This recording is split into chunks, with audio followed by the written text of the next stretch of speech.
Ukiwa mwema kwa mzazi wako, jua kwamba wewe utaishi maisha mazuri hata kama huna kitu. Na wewe ukiwa ni mwovu kwa wazazi wako, hata Mwenyezi Mungu akufungulia dunia, utaishi maisha ya shaqa, maisha ya shida. Wabarran biwalidati walam yaj'alni jabbaran shaqiya, nikawa ni mzuri kwa mzazi wangu. Mama sahabi aljalil anakuja kwa Rasul sallallahu alayhi wasallam, anamwambia man haqqu an-nas bihusni sahabati, ni nani ambaye anafaa kuwa ni bora kwangu mimi, niwe karibu yake, niwe rafiki yake, niwe ndo wa karibu kuliko mtu yoyote?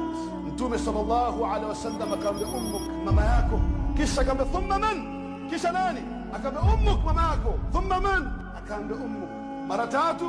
Mara nne akamwambia thumma abuk, kisha baba yako. Ndugu zangu katika imani, yenda ikawa ya hadithi unaisoma hivi hivi ukasema mama na daraja tatu. Unajua ni daraja gani hizo?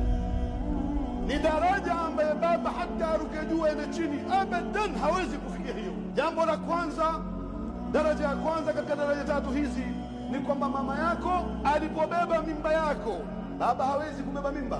Mama akawa mtu mzima kwa dhiki na tabu ya mimba yako, anatamani wakati mwingine kula mawe, kila harufu inamuudhi kwa sababu fulani iko katika tumbo lake. Matatizo ya mimba, hiyo ni daraja ya kwanza.